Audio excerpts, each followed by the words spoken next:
Yeah, we in the building. We in the building on a hot Tuesday. Nope. It's a hot Wednesday. And we are here. Spark FM Online, number one for urban and Caribbean music. This is Saucy and Friends in the morning. Number one for urban and Caribbean news, resources, entertainment, all of the things. I'm joined by my lovely co-host, Rockstone Triz, Miss Tony B. Knowin. They are in the building. We're going to kick it off with a little bit of how you doing? Miss Tony, how you doing, honey? I'm doing good. I'm just really, really tired. I don't know why. I have very low energy today. But I'm doing good. I'm cool. Good. It's cool. Did you do anything fun last night? Nope. Did you have any good dinner? Anything? Nope. All right, Tristan. Nothing. How you doing, brother? I was good, man. Yesterday I went and spent the evening downtown. Doing what? What did we do? I went to the Prudential. I went to the top of the top of the building, the View Boston. Yeah. Oh, how was that? It was very nice. Tell us more. It was got dinner up there? Listen, if you guys have never been to View Boston, it is an experience. It's a whole thing. And that used to be the top of the hub, right? Yes. Okay. So what do you do up there? It's 3 floors now. Uh-huh. So the top deck is the observation deck. When you go in there, they make it seem it's like a whole experience. You got to go down to the basement first before you go up. Oh. Then when you get in the elevator is like programmed to make it feel like you could see the city. Yeah. So it's like kind of digitized. So it looks like you can feel the city, but you can't see the city. It's just digital. But then when you get into the top there, it got the bar, and then and then it got the bar, and then it has the food place. There's a bar and a restaurant up there. Mm-hmm. Yeah, man. Real nice. Oh, that sounds nice. Is it romantical? Like how it used to be? I never been there when it was romantic. Me too. I never been there for a date or anything like that. I wasn't that hip. Yeah, it's really, really nice. I had a date there earlier this year, and it was really, nice. When it was the View? The View. And then there's a 3D printed version of Boston, and it's like really dope because you can see all the teams, the sports teams, and all the marathon and all the things. Really and you really cool. can see all of Boston. If you walk all the way around, you see all of Boston. I want to go now. Mm-hmm. Yesterday, I went to 265 something. It is the Greater Boston Chambers, whatever. And up there was a really beautiful view too, but it doesn't sound like that. I want to walk around and look at things. Do I got a clear bottom? Yeah, no, it doesn't have a clear bottom. That's like the one in LA, right? In Vegas. Something got a clear bottom when you go. It's a big attraction. You go all the way up, and then the whole bottom is clear or something. That's where everybody take they pictures and stuff like that. I didn't know that. Yeah. Hi, Ibens. Welcome back. We've missed you so much. So much. I'm going now because everybody's saying it's dope. It is. I want to go. It is in secret. If you go up there at night, it's better to go during the day so you can see everything. But if you go up there at night, it's still a good view, and you get it's like 50% off if you go after a certain time at night. Oh wow! See, I wish I knew that. Yeah, 50%. Because it's like $30. Wait, you gotta pay to get in? It's expensive. Oh, it's $30. But if you go in the evening, like after a certain time, it's like 50% off. Something like that. I'm down for that. And is the food good? I guess that's the real question. I enjoyed my meal when I went. I ate at the restaurant, and we just got appetizers, so we got chicken rings and calamari and something like sliders or something like that, and it was good, and had drinks, but it was just nice because you're looking out over the view while you're eating. So. Oh, interesting. And then after that, I went to North. What do you call it? New Market Square. It's always fun over there. Yeah, get a little dinner, food. I like how you could just go there. Market? That's that little food court. Time out. What is it? Time out market or something? New Market. Which one? Where? The one in the thing. Grove Hall in The one by City Hall. City Hall. Yeah, right in front Quincy of Market. Oh, Quincy Market. Wait, Quincy Market or you went to New Market? Quincy Market. Quincy Market. You went inside of the thing, or you went into the other one? I went inside the thing, the long thing with all the. That's Quincy Market. Yep. That's my favorite place. And then the other one, what's the one? Is that New Market the one that's across from the one next to the registry? No, it's not. What's it called? We figured that out the other day. Yeah, it's not New Market. New Market is over there by Mass and Cass. But I don't remember what the name of that one is. See, this is the 3D version of the of the city. Seesaws. That's a 3D version of the city right here, and you can see all the things. Yeah, that's so cool. And then it lights up. Mm-hmm. Yeah, I like that. It's cool. It's nice. It's a nice. That's my sister. We went and took pictures.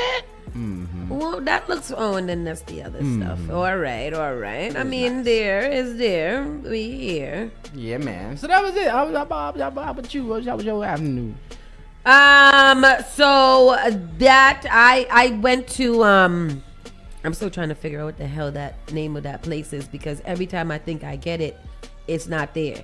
I went to they had a space grant reception yesterday for the space grant grantees or awardees.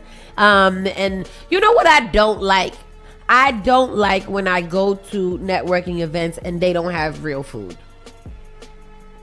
Cheese and charcuterie does not feed people, but they always give you free wine. That's one thing that I like. When you go to any networking event, you can most likely get a bottle or several of wine, because I think they get you like loose so you can talk. Yeah, I don't know about that. I don't know about that. Yeah, it's very nice, very nice. But that was fun because we got to meet a lot of really great people. Shout out to my new best friends from Exodus Bagels. I was looking at their page today, and boy, oh boy, them bagels look to die for. If you guys don't know about Exodus Bagels, they are also a Space Grant awardee, and it's a breakfast restaurant, and they serve like the dopest. Look at that. I don't even know what this is, but there's cookies and cakes, croissants, and bagels. And where's that at? Because this is right down the road. What did they tell me it was again? In Roslindale. 2 Mockross Street in Roslindale. And it was just like they got pizza bagels too. You can eat. Look at this one. I don't even know what this one is.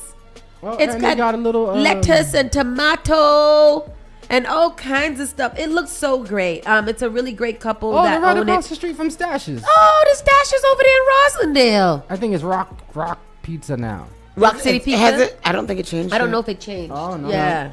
Oh. But yeah, that's cool. So shout out to them. They are listeners of the show. So I'm excited about that. And yeah, so I'm gonna go get a bagel. Dope, because it's hard to find. Because what happened to Brugger's Bagels? Brugger's Bagels still around? I don't know. No, I don't think they're around. You gotta go find all your bagels in Brookline. What's in Brookline? That's where there's a large Jewish community, and they make a lot of bagels. A bagel. Or y'all could go right over there to Roslindale and get your bagels right over there in Roslindale with my new friends, because they are awesome. Love them. Hey guys. And I met a lot of other really great people that are either opening their business or about to open their business, and kind of just hearing everybody's like low-key side hustle struggles makes you feel a little bit better in life. But that was my evening, and then I went over to a nice restaurant and had dinner with my friend at the Quinn, which was awesome because they made me cover my phone. At the Quinn? Yes. At the Quinn? Yeah. What's that? We'll talk about it later. So let's get into the show, because we do have a great lineup for you. We're going to be talking to our good friend Ioma of Boston's Got Talent, the Thelma D. Burns Scholarship Foundation. It is back this year, so we want you guys to attend and support, and we'll be talking to her around 10 o'clock, so keep it locked right here. Spark FM Online, #1 for urban and Caribbean music. Yeah. You're listening to Saucy and Friends in the morning with Miss Hot Sauce, Miss Tony, and Rockstone Shrimp. Call Spark FM at 617-272-3387. Igniting the airwaves. Spark FM. You are now listening to Spark FM. All right, today is May the 28th. It is May 28th, and it is a Wednesday. Don't get it mixed up, because we did have a long weekend this weekend, so everybody might be a little bit off. It's going to be a high of 77 degrees today. Cloudy conditions will continue all day. Wind gusts are up to 12 miles per hour. Right now, it is currently only 68, but it is rather warm outside already, rather warm. And let's get into our Around the Way news. Let's go, Miss Tony. Good morning, everybody. Yesterday, we told you guys about the emergency that was happening. It was breaking news that we reported like sometime towards the end of the show. And now we know what happened. It looks like a man grabbed a police officer's gun near MGH and shot himself. And killed? No. A man grabbed a police officer's gun near Massachusetts General Hospital Tuesday morning and shot himself in the foot with it, Boston Police Commissioner Michael Cox said. The man, later identified as 46-year-old Elvis Houghton of Boston, was taken to a hospital with a gunshot wound that was not considered to be life-threatening. Cox said Houghton, who appeared to be experiencing mental health issue, knocked the hat off the officer and began to grapple with the officer, who was working a detail on Cambridge Street just before 8:45 a.m. Wow. No, the story is still coming up. The suspect took the officer's gun and ended up hurting himself, shooting himself with it. Cox said, "We are very thankful that no one was seriously injured." Eddie Rivera was working nearby when he said he heard a gunshot and the police screamed for help. "I ran across the street and I jumped on the guy, straddled his chest, and then I grabbed his arm. Apparently he took the cop's gun and he shot himself," Rivera told reporters. What's wrong with people? And is it that easy to take the cop's gun? It shouldn't be because they got locked in a strap and put it in a holster. From Mass General Hospital around 8:30 this morning. Boston police say a man with mental health issues confronted an officer. He knocked the hat off of the officer and then began to grapple with the officer and got a hold to his gun, tried to take his gun, and during that period he ended up shooting what we believe he shot himself. I heard a pop. Eddie Rivera was working across the street when he heard the gunshot. He's one of two bystanders who jumped into action. And you went over and you... Oh, what happened? Press play. Tackled him? Or He was already on the ground. I just jumped on his chest to hold him down to assist the officers. Then I grabbed his wrist so he wouldn't be able to flail around and grab anything. Video shows the moments after police have the suspect on the ground. Officials say he was shot in the foot and is expected to be okay. Boston police say an officer on a detail nearby also responded to help. The commissioner praising the Good Samaritan. What's going on? We are very thankful to the bystanders that any time that they want to, get involved to help us, we appreciate it tremendously. Don't be encouraging that, Commissioner Cox. After hearing police call for help. I feel good. As you can see, I'm a little sweaty. Still running on a little bit of adrenaline, but I feel good. I thought I did something good. All right. Good for you. Good for him. I don't like him encouraging people to risk their lives to help the cops. The cops are, trained and equipped for that. I would not be encouraging people to do that. To be a good Samaritan? Not to be a good Samaritan, but to, if you don't have to get involved, don't get involved, because that could end up badly for you. Mm-hmm. Evan said, yes, women are welcome to help the cops. No. No, women do not, especially black women. Y'all sit it out. Yeah, that's wild. Well, we know what happened because yesterday we were very vague. Immigrants fear possible collaboration between ICE and police in Massachusetts communities. I heard that over the weekend they rounded up over 100 people in Massachusetts. Did they get $2,000 per person? I don't think so.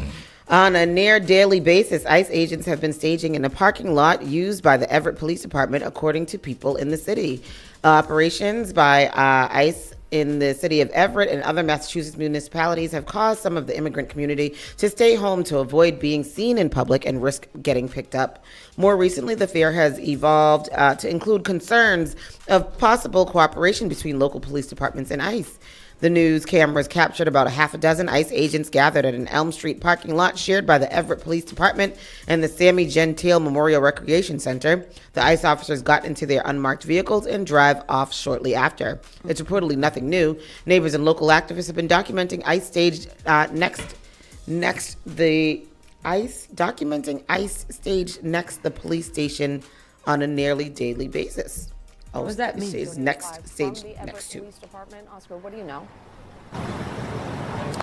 Hey, JC. Well, we know that several videos have surfaced online over the last month showing what seems to be a group of federal agents occupying this parking lot here of the Everett Police Department. Now, we noticed that they were using it as a staging area here today. I approached a group of them, asked them if they were with ICE, and they said yes. NBC 10 Boston cameras were rolling Tuesday morning as immigration and customs agents were hanging out in a parking lot shared by an Everett recreational center and the city's police department. Our presence prompting the officers to get in their unmarked vehicles and drive off. Neighbors and local activists have been documenting ICE next to the police station on a near daily basis. Every morning they come to park there and then they go around to pick up our communities, our hardworking people. Lucy Pineda, who runs Luma, an immigrant advocacy group in Everett, often receives tips and videos of ICE in neighborhoods across the state.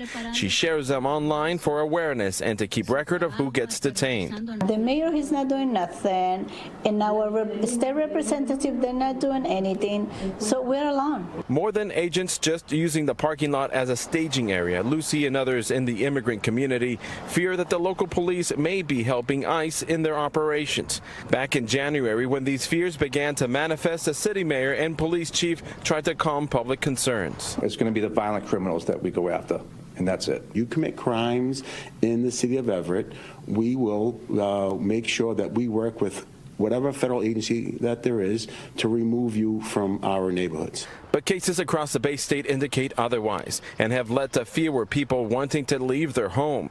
The rec center next to the police department, for example, has seen less foot traffic, and public events like the Immaculate Conception Multicultural Festival that Peter Napolitano helps organize is affected as well. If these events are being used to fit our herd, so to speak, there's a problem.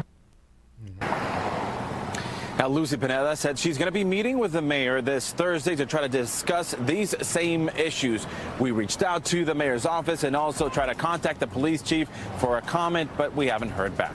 Reporting live in Everett, Oscar Margain, NBC 10 Boston.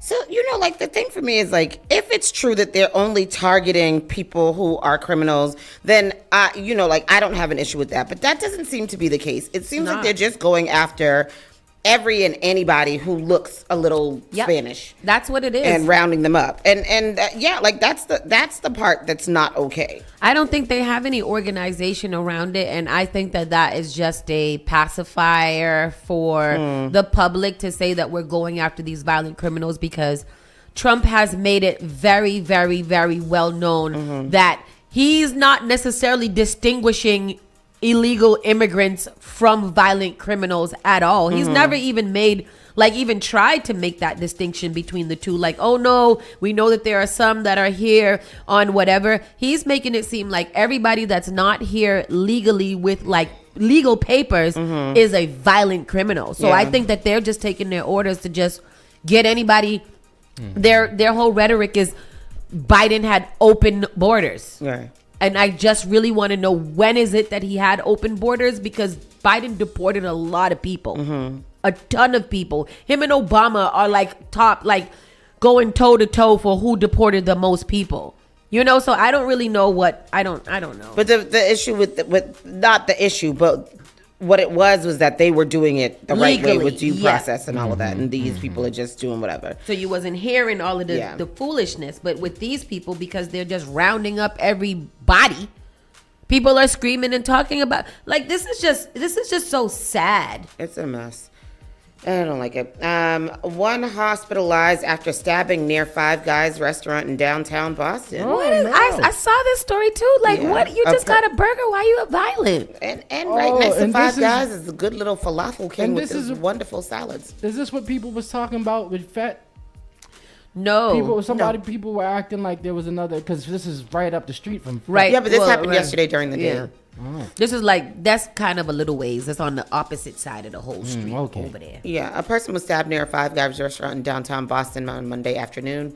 Officers responded to the fast food chain location around 2:23 for a report of a person stabbed.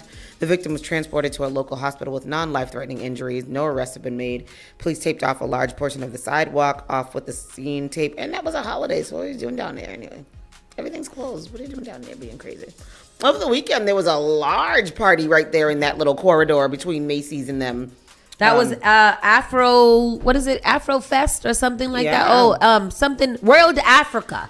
Those things confuse me, though, because it's like, what are you paying money to get inside of there for when you can just stand outside? Outside of it? And somebody can pass you drinks. Yeah. It's weird. I think it's the I don't know. I can't even know. Yeah. Because like unless it was free or somebody gave me a pass to go in, I can't see myself paying $25 to stand right here versus right here. Yeah, and then it's usually like $25 in advance, but like $40 at the door.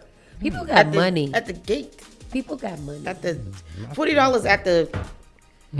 At the gate. At the inception of it. Right. It's not because I don't even know. Anyhow, bar bouncer on Dot Ave bar told a pair of obstreperous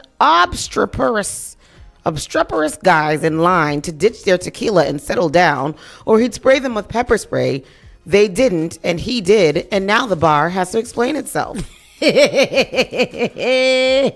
Dot Tavern, 840 Dorchester Ave in Dorchester, had to explain to the Boston Licensing Board today how a bouncer used pepper spray on two guys waiting in line on St. Patrick's Day weekend, even though the bar did not have permission for armed security. The bar said it has never had armed security and has no plans to let its bouncers carry weapons. Bars are allowed to employ armed security but have to notify the board first, and pepper spray is considered a weapon. The bouncer told the board he had the spray for personal protection, not against would-be bar patrons, but against the mean streets of Dorchester that he has to walk through on his way home after closing. He added he no longer brings pepper spray to work with him.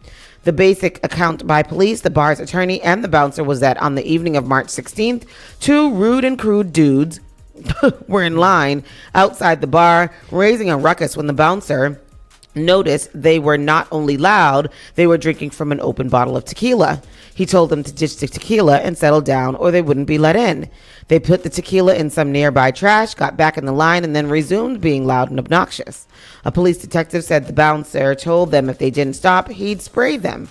And when they went right back to carrying on, he did spray them. So what was the carrying on? Like, were they just being loud and drunk? Just being loud and drunk. So I don't know why. Being belligerent. Right. The issue is that he told them that he would spray them when he shouldn't have had that. Right. But he shouldn't have given him a warning? He shouldn't have taken out his spray at all. Okay. Yes. And the fact that he told them that he would spray them is the issue because that is a weapon. The bar security isn't allowed to have the stuff. Weapons, right. I guess my question, I see why though. If they, you should be big enough to handle me and throw me outside. Yeah, and so he threatened them with a weapon. So that's what the issue is. He brandished a gun. When the police arrived around 6:30 p.m., they found one of the men with eyes that were watery, puffy, and red. Bar attorneys Carolyn Conway said the bouncer had told these two gentlemen if that's a good word for them to knock it off, and they didn't. The bouncer said he feared for his safety. Still, we regret the incident and will make sure it doesn't happen again. The bouncer said he never told anybody at the bar that he was packing pepper spray. The board could decide Thursday whether the bar deserves any sanction for the two police citations for assault and battery with a dangerous weapon, employee on patron, and failure to notify the board of armed security. Damn. That's really too bad. You guys got to be careful who you hire. Yeah. Again, we were talking about that with FET the other day too. Like these people, these inspectors and licensing board are going to be tired of you guys blaming the bouncer because you guys hired the bouncer who you're trying to blame. So you either got to fully vet these people out and know what they got going on, or you can't, or that's on you. And at the end of the day, it is on you. It's your venue. It's your responsibility. Yep, 100%. Concerned parents and teachers pack a Peabody School Committee meeting to address bullying concerns. So parents and teachers packed Peabody's School Committee meeting on Tuesday night, addressing concerns about how bullying is handled with the district in wake of the 14-year-old Jason Bernard's death. What is the story? Do you have the story? Yeah, no, you go. I have it. I got to wait for it. Okay, residents argue the district should be adding more services for students instead of cutting them. It is disheartening that it took the loss of a human life, a child, to force attention onto problems we have been raising for years, one teacher said. I guess I want to know, how quick does the child brain work to go that far? And then what are the signs of it? What do you suppose? How do you know? Just not want to be here so bad at such a young age is so crazy. Yeah, that's awful. Here it is. Okay, Here's the clip is coming up right now. People, give us a second while I commence in a song. The sun will come out tomorrow. Okay. Bet your bottom dollar that tomorrow. Since the death of a middle school student. That student's family tells us he took his own life after he was bullied in school. Boston 25 News reporter Lisa Pappas has been covering this story for the last week and joins us live from Peabody. Lisa? Yeah, well, tonight's meeting was focused on the district's budget, but this was the first time the public could really face school district leaders to tell them that bullying is a serious problem and that instead of cutting services, the district should actually be adding services and staff to address this problem. Dozens of parents and teachers packed the Peabody School Committee meeting Tuesday. It was the first time school leaders met publicly following the death of an 8th grade student. It is disheartening that it took the loss of a human life, a child, to force attention onto problems we have been raising for years.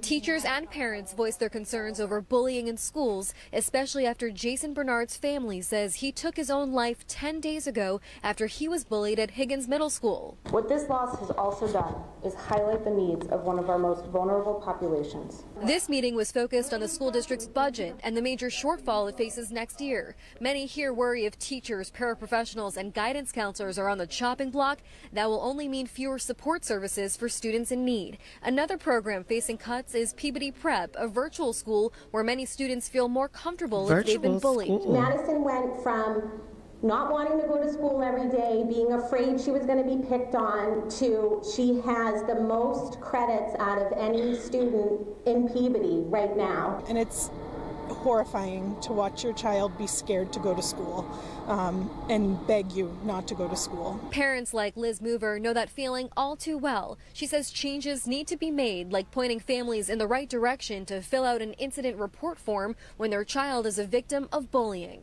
If a family reports bullying verbally or in writing, they're supposed to be guided to that form, and that's not happening. Parents and teachers hope by speaking up tonight that the district will actually listen to their concerns and make some concrete changes to address this issue. Now, the mayor this weekend did send out a message to families saying that the city... I don't want to victim blame. I don't want to do any type of blaming, but I do have a couple of follow-up questions. Mm-hmm.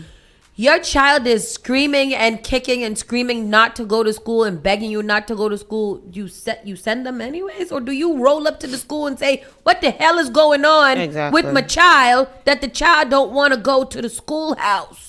There were a lot of thoughts that went through my head listening to that story too. But one of the main things that I'm thinking about is if you're making all of these provisions for your children to not attend school, to not interact with other people, to not gain any socialization or learn how to be a human in life, what are you setting your child up for? This virtual school, so your kid sits in their house by themselves to attend school and just sits there by themselves. When is this child ever going to be able to go out in society and deal with other people? And not to victim blame, not at all. That's not what I'm saying. If there's bullying, like you said, the parents should be going up to the school, having a meeting with the other parents, see what's going on here. But I don't think that you should make all of these provisions for I'm not going to let my child go to school because they're being bullied. That's not. And my other thing is, if there's bullying at the school, why don't we do a better job to eliminate the bullies out of the school? And I guess that's what I also was just kind of thinking, like,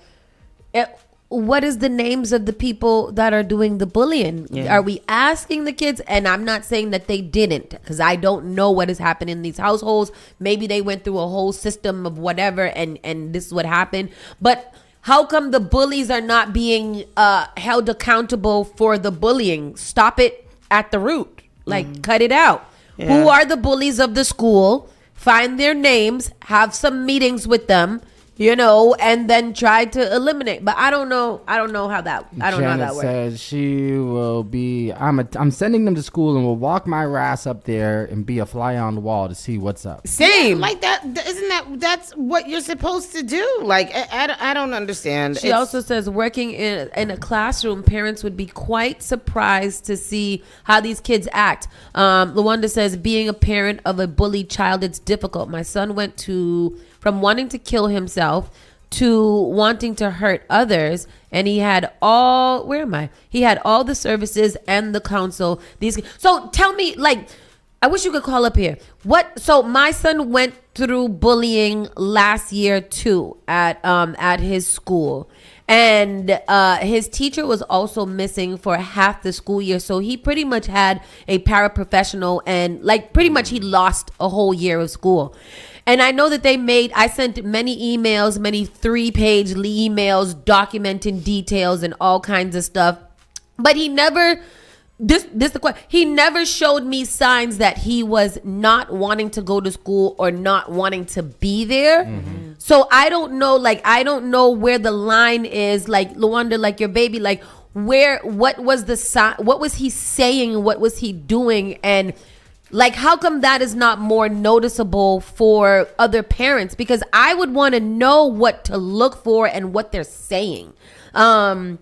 She said, you can have all the meetings. That's what I did with my son. Having teenagers is hard to decipher if there's a problem or this kid is just avoiding school because they don't want to go. So do you go, like when you go to the school meetings and you sit down and you talk to people and things like that? Because his school knew who the aggressors were. So I knew who they were by name and everything. And I even offered to go and sit down in the classroom to help and stuff like that. Because I actually wanted to see, and I saw a couple of explosive episodes. I also saw it in the way that my kid was starting to behave, kind of explosive and, lashing out and stuff like that. So I'm guessing those are signs. But I do think that there should be more conversations about what these things look like. A 14-year-old killing themselves is horrible.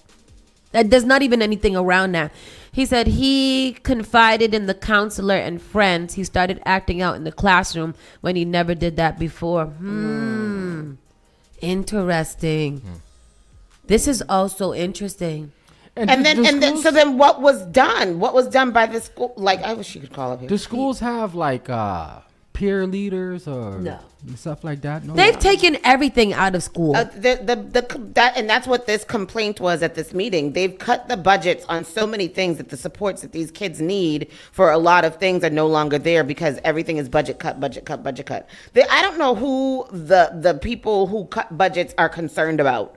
They're more concerned about themselves than they are concerned about the well-being of the kids, which I just think is just so wild. Because when you cut a budget, you have to put the money somewhere else, or and then where are they putting it? Like, I know that Trump, for instance, is putting it into deportation in the military because he's souping up for the commandership and things like that. But in schools, like, where are you putting it? You're not putting it in arts and crafts or nothing like that. So what are we doing with the money? They've cut out all the things that kids need in order to survive and have a good home life. Economics. Everything. Gym, reading, all the woodworking classes, all of that. Right. Nothing. They can't do nothing. Jenna said the schools will wholeheartedly drop the ball and hope that parents will forget about it. Schools are about the optics. Hush, hush, bring that child into the next room instead of fixing the whole thing or removing the problematic children. Either there's no expulsion anymore. And I don't like that. So that's a thing. There's no expulsion anymore because the 2 young people that was in the boys' class last year, I always wondered why they weren't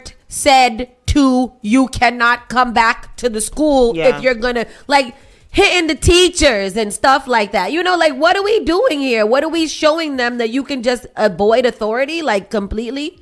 Oh, if you have an IEP, you can't be expelled. Oh, makes sense. And he does have an IEP. They all did. So that's why they were still in that classroom. But why, though? That's dangerous. Why? That is very dangerous. Yeah, why not? Yeah, that's what I'm exactly, because IEP kids are considered special. So they get all these provisions that don't make any sense, like the No Child Left Behind Act. You got children graduating from high school that cannot read. She sells bear. Like, I don't even know a good sentence. Like, it's they're overcompensating for the lack of knowledge that these kids have by advancing them and not holding them accountable for anything that they do. And I don't understand how they grow up to be a product of society, because a lot of people don't have good households either. That is horrible. Very true. My sister's a middle school teacher, and she has left school in the middle of the day because of the behavior of her class was too much to bear, and she really can't do anything but talk to the parents. parents. Yeah. A child can be removed for safety purposes only, but there has to be documented evidence. Yeah. So they have to actually injure somebody. They have to actually, it's like a restraining order. You got to harass somebody 3 times before they say, hey, guess what? You cannot harass people anymore. You can't do it. So I think and then, things are going to get really, really a lot worse with this administration doing all the cuts that they're doing to SNAP and Medicaid. Now you got people that are hungry, angry, broke, mentally ill. Like, that's all of it.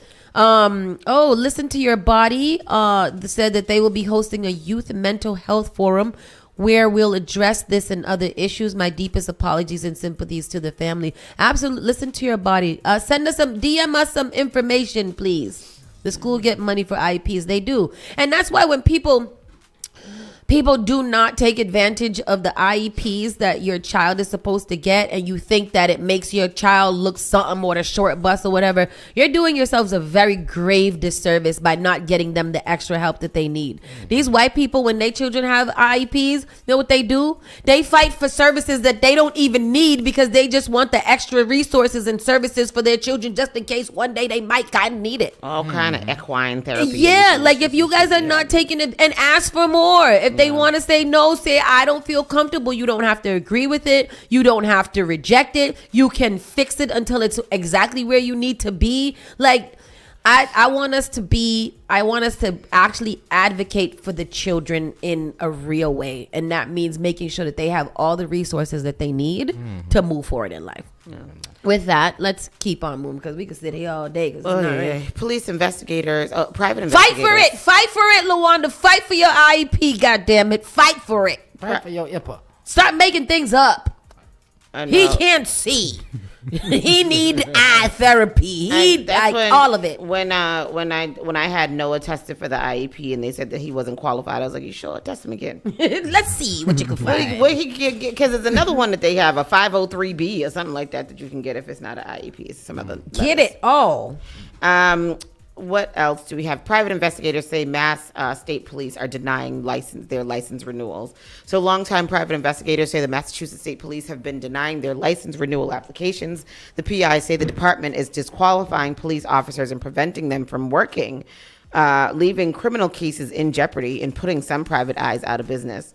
Television shows like Magnum PI, that's the one that they picked, have glamorized the life of private investigators.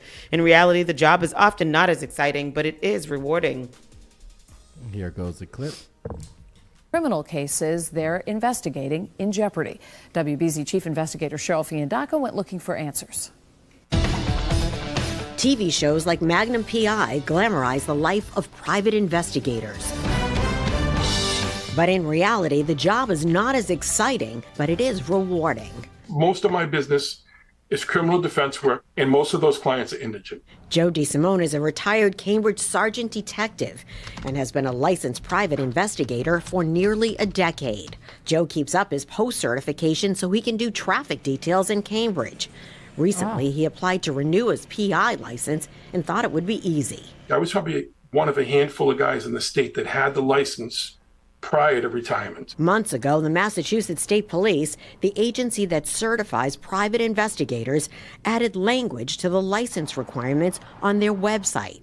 It says the applicant shall not be currently certified by the Peace Officer Standards and Training post-commission, a decision that would effectively disqualify Joe and potentially hundreds of other police officers who work as private investigators. Well, post-certification was developed to allow the public to keep an eye on police officers who were accused of things like excessive force, etc. Post has nothing to do with being a private investigator. But Joe's post-certification was not the reason he was denied. In a letter, the state police listed another new disqualifier. You're denied because you do Cambridge police details. Now, there's nowhere that is that codified anywhere. There's nothing in writing. There's been no change of the statute, even for the post-certification. How does this decision affect you? Oh my God, I'm out of business. He's been doing details for several years. He was a detective sergeant, which should give him good qualifications. What is happening? A PI. So they won't give him his private investigator license because he does details for the city of Cambridge. But how does he? How is he still doing details if he's no longer an officer? So he's doing private eye. But they won't give him his certification. Yeah. Well, he's a PI, so because he's a PI, he's able to do the. Oh, so he can do details because he's a private investigator. Right. Yes. Oh. But they won't give him. Wait, I don't understand. But now they're not trying to renew it because. They won't renew it. No. Oh. So they won't renew his PI license for him to do the details because he's doing details. Mm-hmm. Oh. Basically. Well, that sounds counterproductive to me. So who's supposed to do the details? Right. Because so they're doing that. Retired police can do the details. So they're doing that because they want to give their police officers the details? No. And for some reason, I don't know why, but is Gourmet Creole open? I don't know why that made me think that. I don't know. I don't know why I said that they open, but I don't know if they open. I don't see them open, and I've been looking for them to be open. I don't know why I thought of that in the middle of that story. Police details something. I don't know what made me think of that. But I don't know. That's crazy. I don't know. I don't know. Okay. All right. Next story. After a 15-year battle, Harvard agrees to settlement to relinquish early photos of slaves. Now, what is this here now? Harvard University will relinquish 175-year-old photographs believed to be the earliest taken of enslaved people to a South Carolina museum devoted to African American history as part of a settlement with one of the subject's descendants. The photos of the subjects... is the doors closed? No, they're open.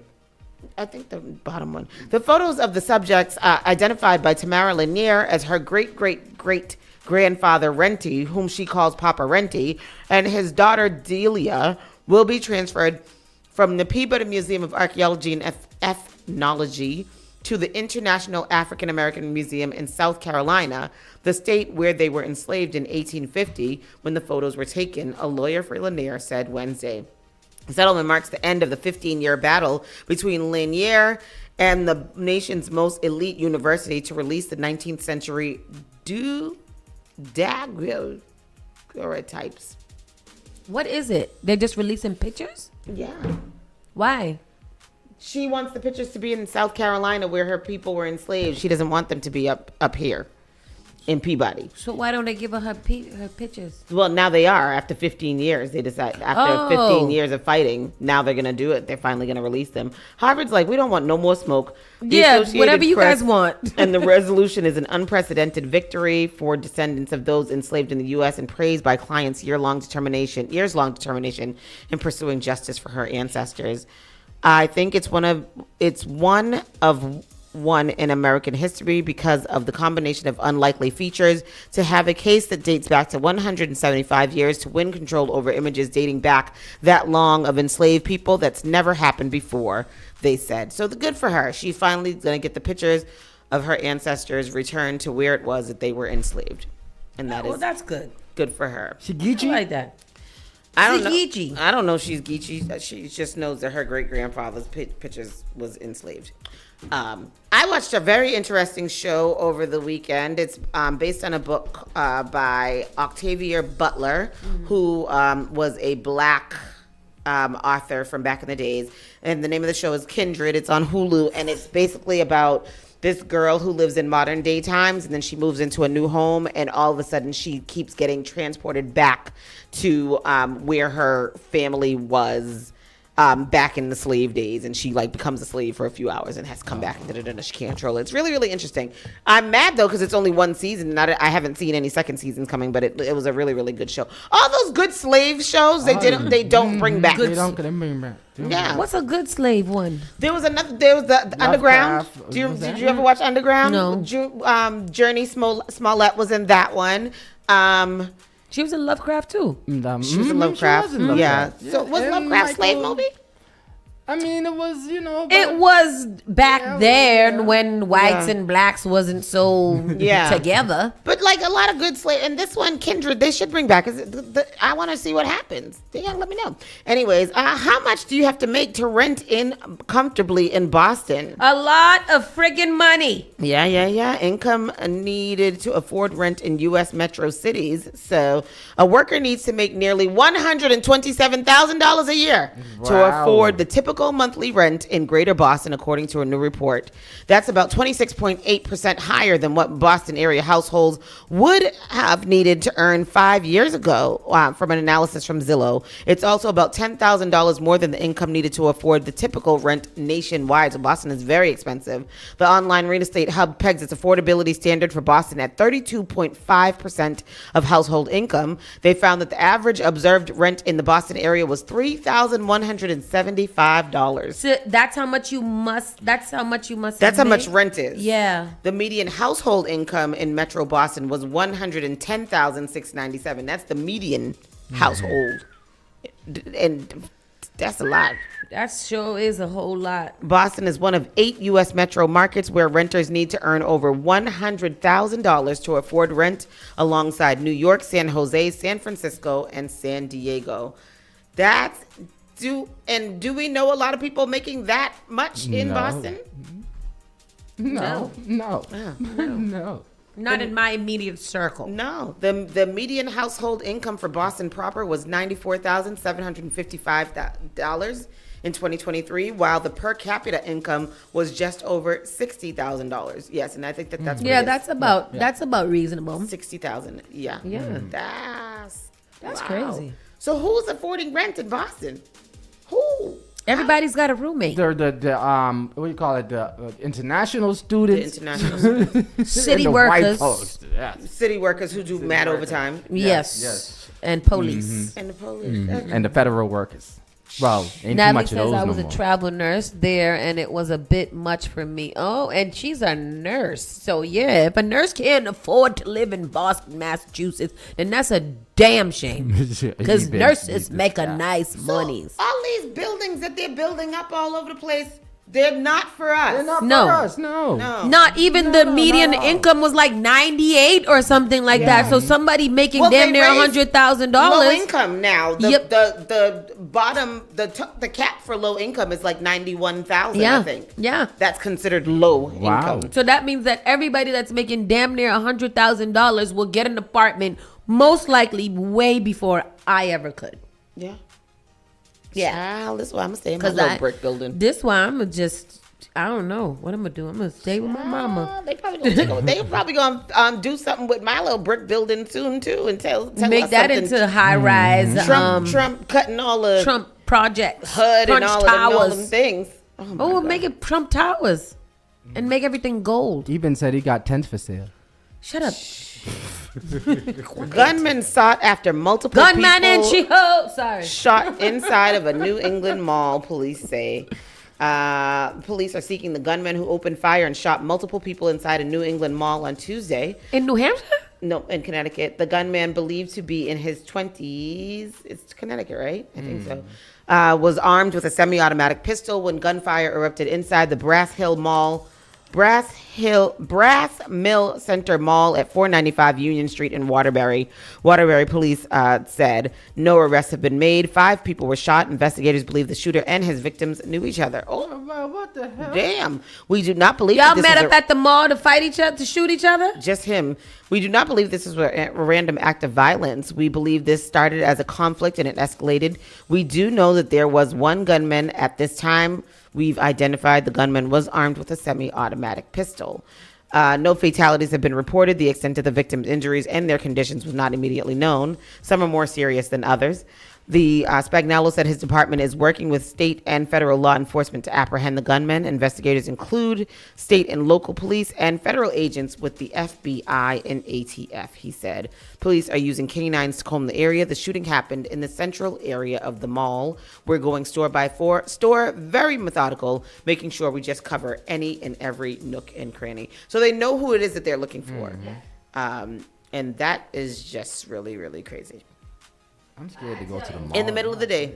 In the middle of the day. In a public high-frequency mall. That's where we're at. And that is the local news. Oh, boy. My goodness. It is fun times. I do know that just a quick little in politics news and local politics, I know that most candidates who are able to actually end up on the ballot have received their okay. So it has cut the number down by some. So if you guys are still trying to figure out who it is, we'll be updating you guys with that a little bit later. Are we still at 14 for Let's District see. 7? We have 1, 2, 3, 4, 5, 6, 7, 8, 9, maybe 10. So we went down from 17 to 10. That's good. You know, that's good. Yeah. That is good. We'll see. With that said, we're going to take a quick commercial break and we'll be right back in a few moments. Spark FM Online, #1 for urban and Caribbean music. We'll see you in a second. Bye. You are now listening to Spark. Each and every Saturday night from 6 to 9 p.m. inside the Avenue, where you bring the drinks and we bring the vibes. My name is Gary Banton alongside my co-host Big Trini, right here in SparkFMOnline.com, the #1 place for soca, hip-hop, R&B, and more. Each and every Saturdays from 6 to 9 p.m. It's the Avenue. How serious is youth vaping? Irreversible lung damage serious. 1 in 10 kids vape serious, which warrants a serious conversation from a serious parental figure like yourself. Not the seriously know-it-all sports dad or the seriously smart podcaster. It requires a serious conversation that is best had by you. No, seriously, the best person to talk to your child about vaping is you. To start the conversation, visit talkaboutvaping.org. Brought to you by the American Lung Association and the Ad Council. Looking for a meaningful way to engage with your community and make a difference? Volunteer with the Massachusetts Senior Medicare Patrol Program and help prevent Medicare fraud. Visit masmp.org. This project is supported by a grant from the U.S. Administration for Community Living. JP Morgan Chase is making a global commitment to break down barriers to drive inclusive economic growth all over the world. We believe there is a pressing need to help more people move up the economic ladder. That is why we are investing in communities and people to create an economy that works for all, because no community should be left behind. Right here in Boston, we're focusing that work in Dorchester, Roxbury, and Mattapan, among other neighborhoods, on improving financial health. These efforts aim to address the key drivers of the racial wealth divide head on. We're here to empower individuals, families, and small businesses by connecting them to the tools that build generational wealth and a long-lasting legacy.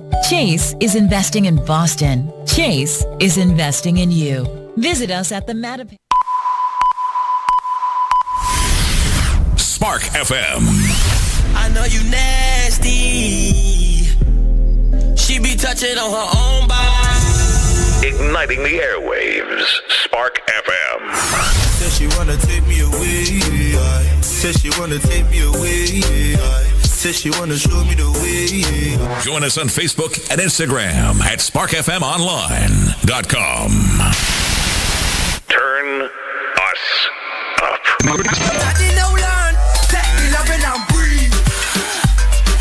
Spark FM.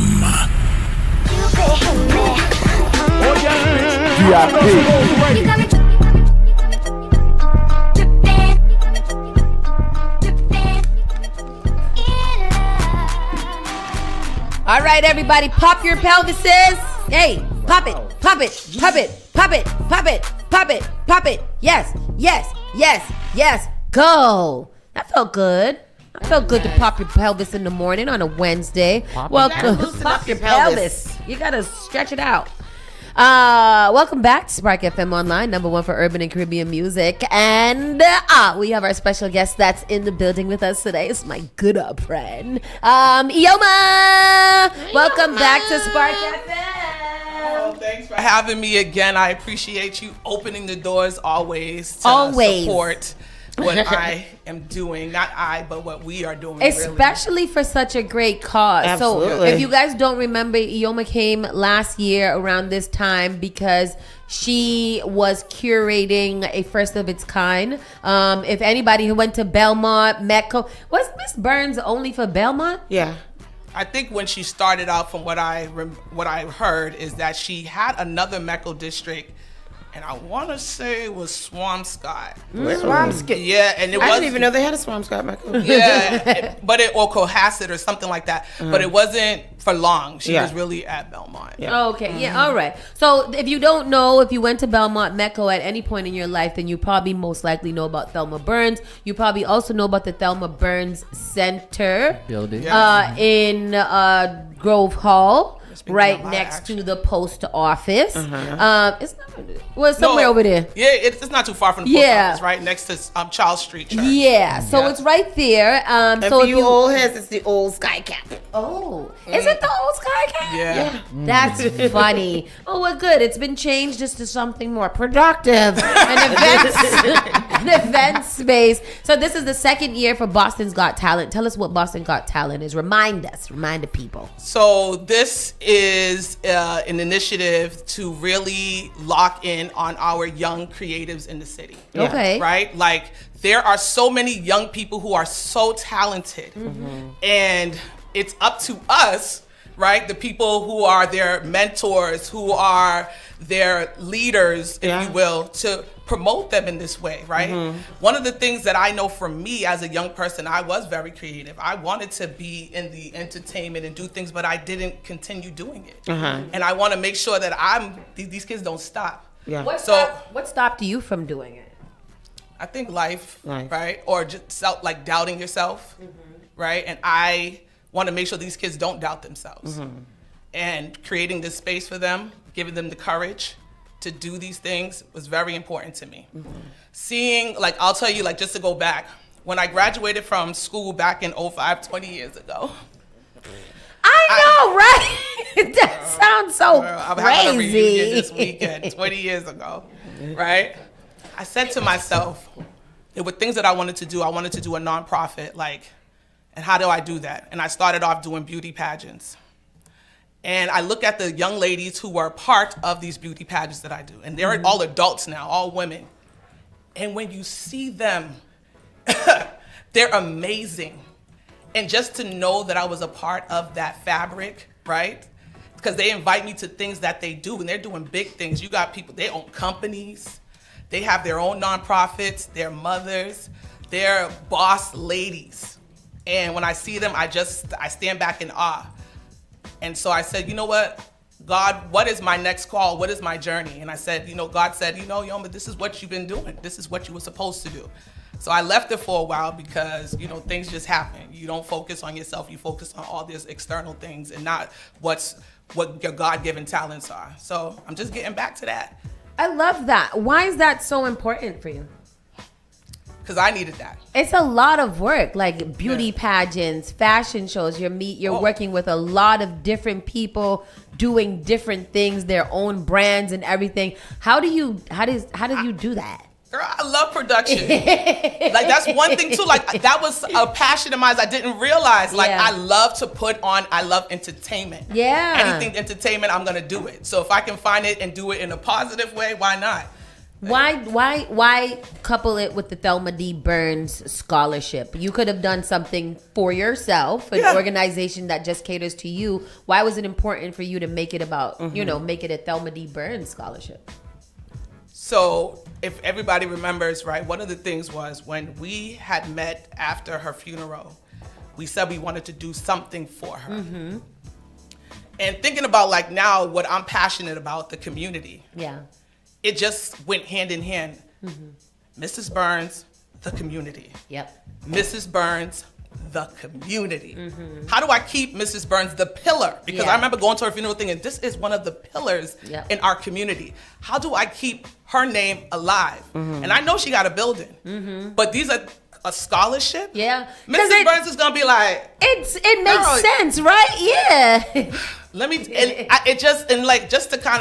Just to level set you guys, I spoke with her daughters a couple of months ago just about really trying to expand it. I wanted to expand it to even Mrs. Burns' sorority. Oh, wow. Yeah. And so they're a part of that, and I want to get their blessing on that. and they shared a video. They had she was on the news. They featured her on the news. So they shared that video with me, and there were things that Ms. Burns said that was like, it resonated with me. Like, yes, Ioma, this is what she wants y'all to be doing. So I want to talk about the group though, because we have a committee for the Thelma D. Burns, and I think you gotta shout them out, girl, because you know all of them. Who's on the committee? Tell me everybody. So Kenitra.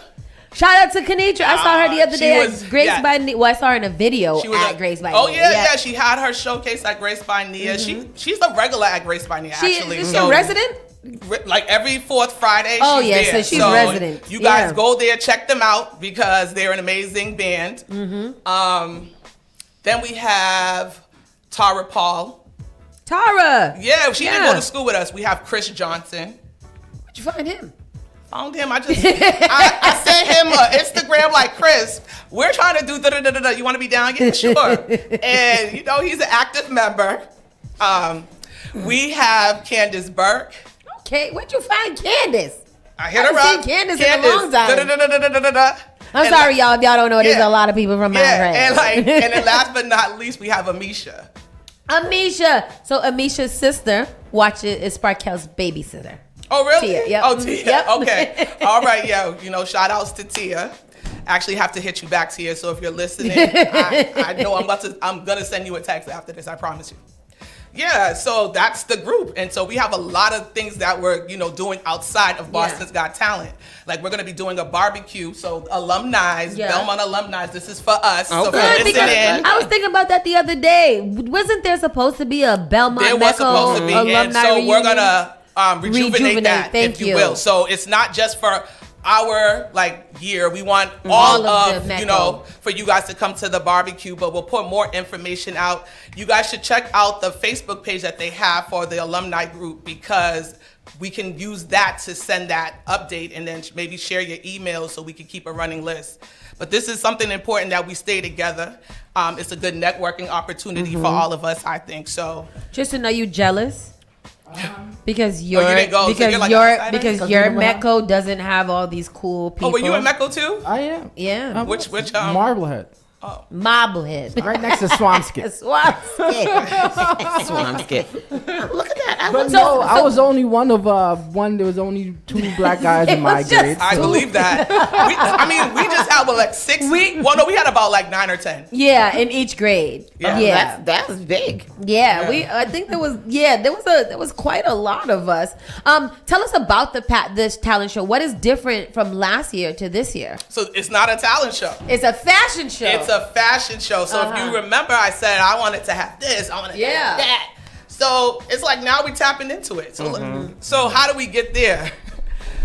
Shortly after the talent show, I connected with our city councilor, Julia Mejia. And then you also worked with New Edition. I did on that first Mike one. Bivens, yes. Yep, Yeah, he donated a jacket, a custom made jacket to the winner. Nice. And and that was in a hat too, a custom made hat. So he wanted, and he did a video. Yeah. Which I was like, I saw that. Yeah. Okay, video. You didn't forget about me. Yeah, and so that just showed me too. I think he helped to really kind of jumpstart. Yo, man, you can do this. Get it done. Get it done. If you want to do it, do it. So Mike's contributed a lot to the city. He's been doing a lot. He does a lot, and I have to give him his props where props are due. He did his big one for that. I was actually trying to pull him in for this one, but he got a lot going on because he has his own fashion line too. Sporty Rich. Yeah, Sporty Rich. Shout out to Sporty Rich. So yeah. So this year it's a fashion show. This year's a fashion show. How many designers do you guys have? I have 5 designers, so we went from 8 to 5. But it just taught me it's not easy to get out there and show what you have. And these kids are really doing it, but I'm gonna get into them in a second. Yeah. But how did we get to the fashion show piece? So I went to an event that Julia was having, and I met these young kids that had the live podcast going on. So some of the kids I brought from the talent show there. So they're interviewing them, and they're the kids are all excited. And they're like, oh, do you want to be interviewed? I was like, you know what? I have to leave, but let's connect on a later date. Connected with these kids. They did the live podcast. And do you want to come to our photo shoot tomorrow? I was like, well, no, wait, Yoma, go, because you got to connect with the young people. So I went, they invited me, I'm going. And it was amazing. Really? I see all these young fashion designers. I said, wait, you made this? This is your clothes?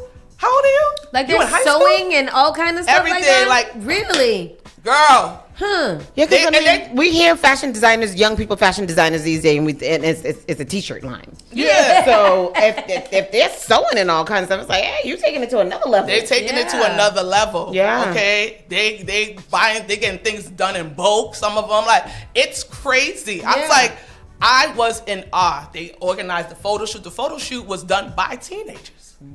I love that. I was sitting there. They had their media there. I mean, it was just, I'm just sit back like this. And the next month, I said, you know what? I went to another event that was like a fashion show, met with this fashion coordinator, event coordinator, I don't know what they call them, but yeah. Mm-hmm. And me and her started connecting about doing a fashion show. I connected with, like, I'm going to do a fashion show. I wasn't going to do it for Boston's Got Talent. I was just going to do one for me. That's why you see this, but because wait, I what's started gonna making happen? stuff. Oh, you right? didn't make it? Well, I didn't make it. I designed it. I told them to sew it. Don't Make say me one right now. Don't they like make me one? Let me tell you, shout outs to Liberia, because to get your clothes made over there. Wait, so what are you gonna do with the talent show? It's gonna happen. Kids. It's not, I'm not done with them. Okay. I'm gonna talk. We on a journey. We're on a journey with these kids. So that's what it sparked in my head. Like, we gonna do a fashion show for these kids. Mm-hmm. So I talked to the one I've been connecting with. Let me shout him out, Thamal. I love that kid. I think he was on y'all show too. He is phenomenal. Mm-hmm. Let me tell you, he's like my youth liaison. Let me tell you, okay? I was like, yo, I want to do this. He's like, let's do it. So we pulled it together. I connected with someone over at the Perkins. I don't know if you guys know him, Big Time. Yeah, and I told him what I was trying to do, right? I said, I'm trying to do another type of talent show, but it's going to be a fashion show. He was like, oh, use Perkins. I was like, you know, I never thought about that. Dope. Yeah. So it's going to be at the Perkins, with the Lee School, right? So very convenient. Very convenient, right here in the city. Everybody can get to. That's so crazy. Never knew the Lee School was called the Perkins. Well, the community center. Oh, okay. Yeah, it's the Lee School, but it's like the Perkins. I thought it was called the Lee School. Yeah, it is still the Lee School. Okay, so I use it interchangeably because I know, like, people like us know it as the Lee School. Mm-hmm. And they've been doing talent shows for quite some time. They do. Like, that's what they were telling me. They do shows over there. Like, yeah, they still do stuff over there, right? But you know, I'm trying to bring some noise over there, right? From the city. So we're gonna do something different. Are you guys gonna be having special music or like in between the fashions, like things like that? Because we have a tight timeline. Oh yeah, you guys do. It is like only working 5 to with 8. like so we from 5 to 8, and I'm working with the 90 minutes like showtime. Okay. So I do have Step Into Culture, which I think you guys know. I love Step Into Culture. I love them. So yeah, they just performed on Sunday. I stay connected to Miss Wilma and her granddaughter Isis. Like, you guys, I need you. Isis is a good girl. Yeah. Oh God, I love her. And she's so like, she's like very mature, right? Like, she's very mature. I was like, mature. Girl, okay, keep this organizing, keep me organized and honest, okay? Yeah. But getting back into the fashion piece, just being fascinated with these kids, I'm like, we're gonna do this, right? Yeah. And then when I put it out there, it's amazing how many people are into fashion. You know how many people hit me up like, you need models, you need models. I'm like, from kids, teenagers, adults. Yeah. Like, this fashion world is big in Boston. Yeah. Like, I don't know. It's like a little kept secret. And the people in the fashion world in Boston are actually really nice. They're really nice. I like it here. It's so funny when I have a couple of friends that are really, really big into fashion and styling, and sometimes when I'm looking at their story and I'm like, what the hell is that? Like, where y'all are always out. The fashion world stay outside. Yeah, they do. Yeah, they do. And check them out, because a lot of them are vendors, right? They come out, they display their stuff, and it's some real good, authentic stuff. You know, like, shout outs to the local Boston fashionistas that's putting us in what we're wearing. Like, I would like to see guys. them. I would like to. You Yeah, should we connect got with some of them will be with there. Bondage over there. She just opened a store. She's been around for a very, very long time. So she does all the sewing and stuff, and probably help some of the children learn. That's what I want. I want these I want our generation to come out because we're supposed to be the leaders for them, be mentors to these kids. I told these kids to use this as a networking opportunity. Yes. Right? Yep. So I have some that's like one, he's going into Bentley, right? He said he wants to do marketing. I have someone that's coming that's in He want to do what? Tell him, send him over here so he get a little experience. All right. Well, you know what? Let's get into the designers, right? So his name is Joseph Bello.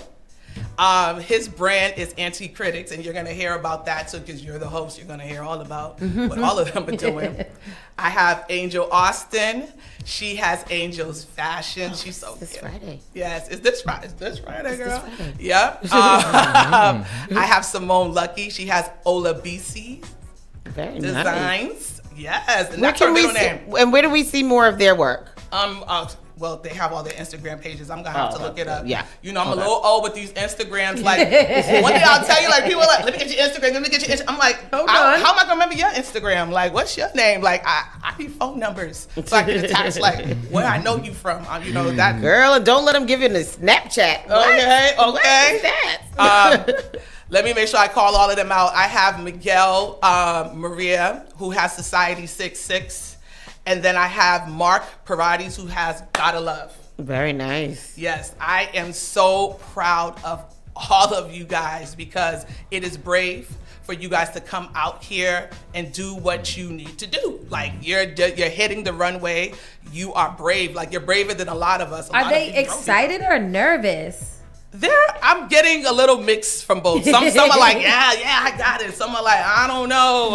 But I think that once the adrenaline kicks in, they're gonna be just fine. When they get back there and start putting their outfits on people. And really, it's not really them; it's their models that are going out. So let me just tell you about the setup of the whole battle. It's called the Battle of the Fashion Designers, right? So everybody is doing their own little mini fashion show. Right? And it wasn't, I didn't have anything to do with what you're going to see, right? I just created the space. Hey, this is what y'all got to do. Right? Do it. I gave them some resources of people that they can utilize. I have runway coaches, my homegirl, Vanessa Lawrence. I have another runway coach, Odi, who's been working with them, right? And they are just doing it, and I told them to be as creative as you want to be. Oh my God. It is you're displaying your design, so it needs to speak, not just the clothes, but the music, from what you say about it, everything. So, and what they're gonna come with is gonna be some fire. How and do they have a certain amount of pieces that they have to show, like different rounds? Like, so at least 10 pieces. Some of them are gonna mix in, like how to coordinate the different styles and wears of clothes. Yeah. But at least 10, right? We're asking them Have you seen the fashion? I've seen some of them. Are they like ready? Where are they like couture high fashion? Because I want to buy things. I feel like some of them are couture, but I think we have one, like, she's young and she can make what you want. She's a seamstress. She's in 10th grade. There was this little girl from somewhere in one of these Massachusetts towns that did the yarn prom dress, and she went viral. She modeled it after I think Zendaya's dress. Yep. And like things like that. Like, I'm like, there's a whole underclass of like super genius creators that I wish that we could just all find them all and put them in a box. That's the point of Boston's Got Talent, because we are gonna find them all. They're gonna come from different corners, because it's not so. Just getting back to the talent show, the plan is to do a talent show again in the fall. So it's not like we're not taking away from the talent show. We're just trying to bring out different creatives, right, and give them a platform as well. So this gives them an opportunity. It's cash prizes, just like the talent show was. What are the prizes? So we have first, second, and third place. But because I have 5 participants, I think it's not. And this is how it works. So everybody's gonna be a winner at the end. Everybody get a consolation. Somebody get something. You won't get something. You won't get something. It was 1 or 2. That's it. But because it's just like, that's just how my heart is. I can't. No, I get it. So they work hard. They work really hard, and I think everybody deserves something at the end of the day. So I just want to show my appreciation to them. for doing that. It's not just mine. This is coming on behalf of the Thelma D. Burns Scholarship Fund. Like, we're doing this for y'all. Like, this is very important for us to not just put on for the scholarship, but put on for y'all too in real time. Like, what do you want the community, how do you want the community to support? Not only obviously to attend and support, but in other ways that the community can support what you're doing, and just, what do you need from us? When they need to donate. Say that. She might be a little, they need y'all to donate to the children. Donate, because we want to be able to give out big scholarships one day, not just little baby ones. But, we're going to start from somewhere. Yeah. So we are giving out our first scholarship this year at the barbecue. So that's why. Oh, good. Yeah. So whatever we got, we going to give. So that means, guys, in order to give somebody a significant chance to bettering their life, we would need people to kind of reach into their pockets and donate a little something. Yeah, where can we donate? Right now, that's a good question. That's a good question, because DM, it all goes down the DM. It all goes down the DM. Like, as we're still building up our committee, we don't even have a financial person yet, right? So I am, like, we have like our separate account. I do have Cash App. I do have this Boston's Got Talent. Let's talk after this. I'm gonna help you. I'm still like, we still babies in this. You know what I mean? But I do have Cash App, and I do have, that's what I have. Cash App. And Eventbrite too, I put like a donation portion on there. So if you type in Boston's Got Talent, you can find it. Oh, good. Yeah. So we'll put the link in there as well to let everybody know. And then where can you go? Is it just on Eventbrite that you can get it? So go, and what do we look for? Boston's Got Talent. Boston's like with an S, good. right? Tristan put it up there. Okay, thank you.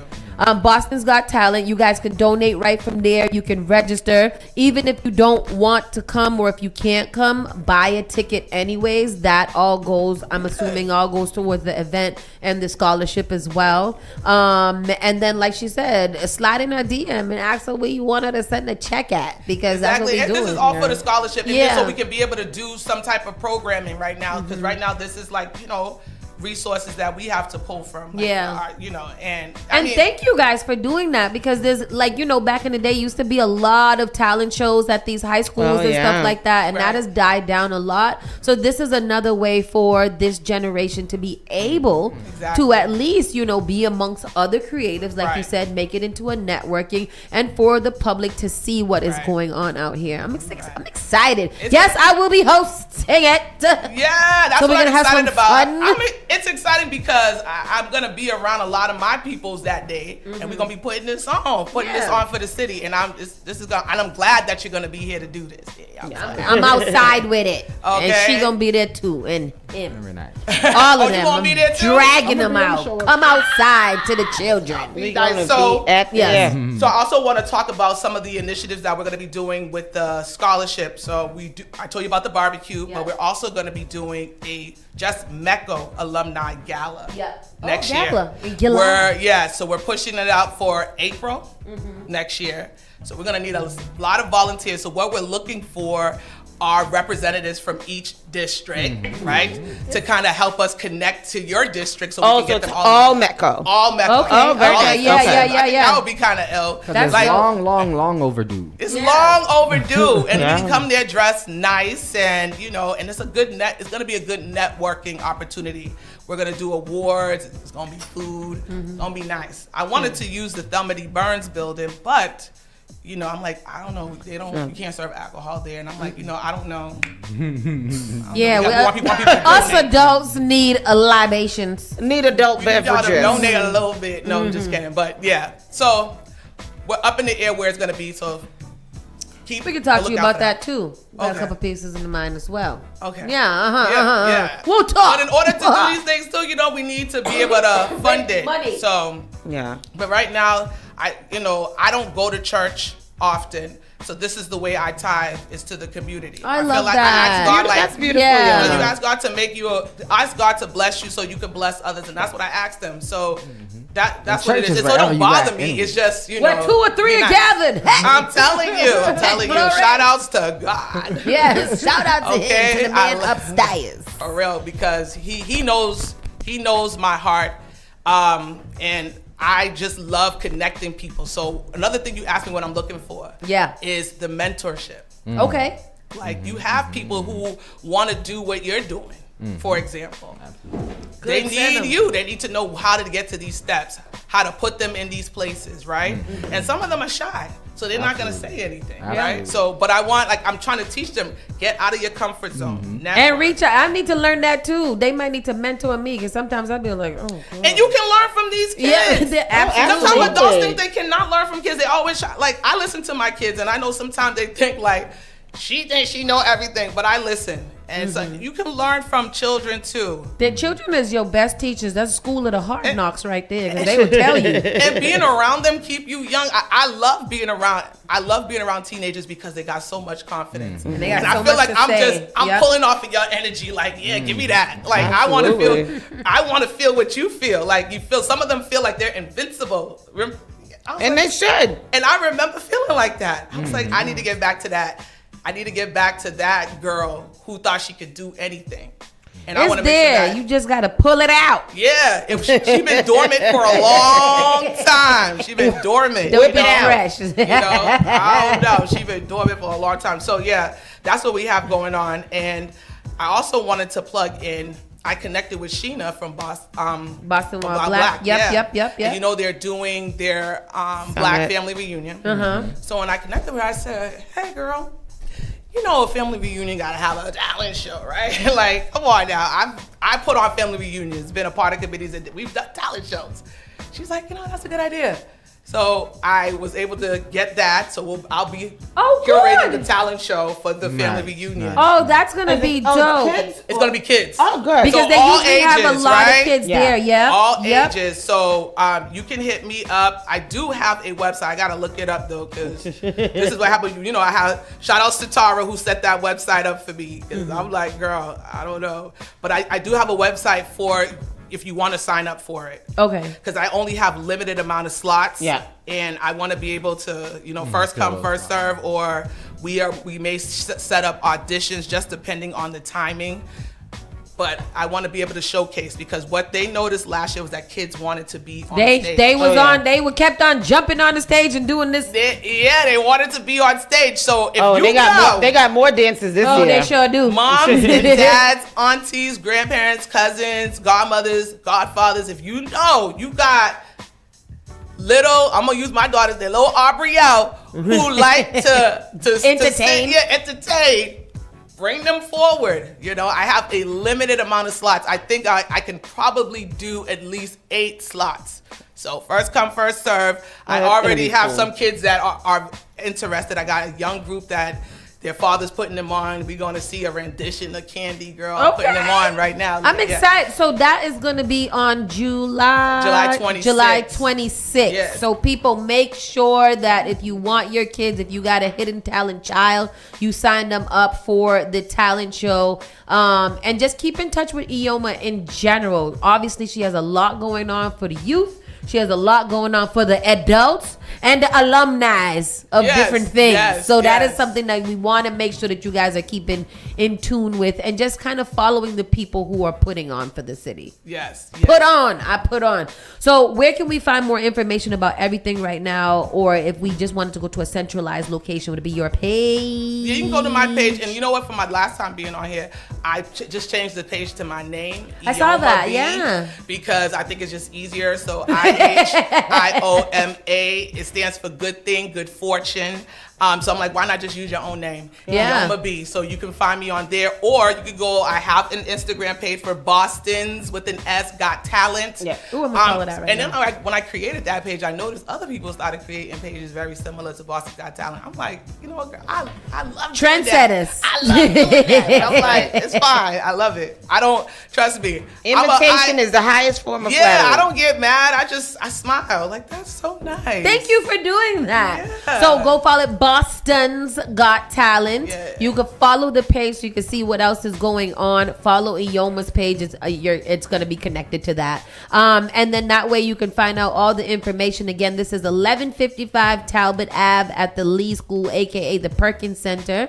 This is the Thelma D. Burns Scholarship Fashion Show with a talent show coming later. And make sure that you guys are donating to everything. Like if you have anything to spare, instead of buying an extra cheeseburger, throw that into a fund for the children so that they can grow their talent in whatever capacity that might be. Right. And I want that shirt. Okay. Somebody got to make me that shirt. Okay. Yeah. Immediately. Goddamn Yoma, we gotta go pay some bills. And we gotta finish the rest of the show. So stick with us. We'll be right back after this commercial break. Follow the pages, and we'll see you in a second. Spark FM Online. You are now listening to Spark. My name is Ariel. I moved to the U.S. at 19. I spoke no English and I struggled finding job opportunities. Everything I have, I owe to the Adult Literacy Center and getting my high school diploma at age 22. It was an honor helping you achieve your greatness. Now you're helping others achieve theirs. It inspires me.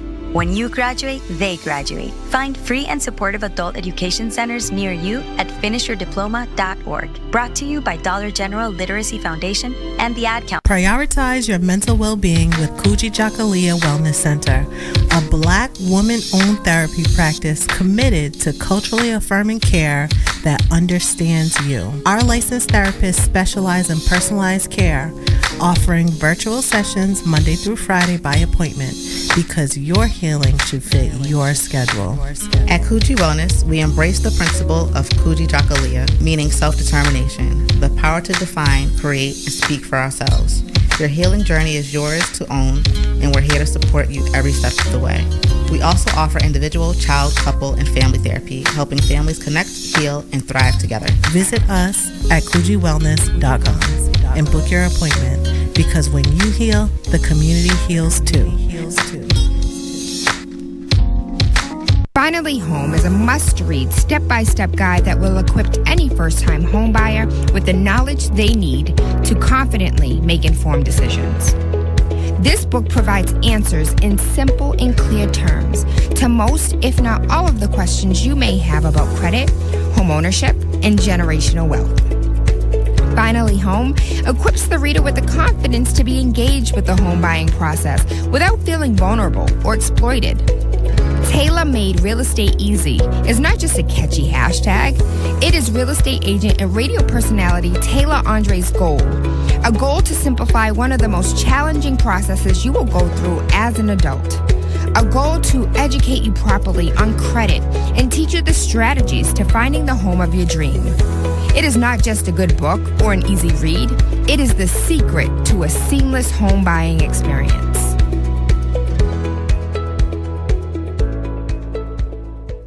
Often I hear people talking about how high their electricity bills are. Massachusetts has programs that everyday homeowners pay for, but never look into. Have you ever considered why some homes have panels and others don't? If you have Eversource, National Grid, or Unitil for electricity, you are paying for your neighbors to get panels at no cost. The charges are on the bill. Why not get someone to pay for yours? This program also helps with re-roofing, tree cutting, and electrical upgrades. If you're tired of short-term solutions for a long-term problem, connect with Bakari to find out if your home meets the requirements to upgrade at no cost out of pocket. Save the planet, future-proof your family for power outages, and save tens of thousands of dollars on an otherwise lifelong bill. Mention Spark when you call or text SPARK to 617-833-8940 to get 2 months off your power bill covered if your home gets sold.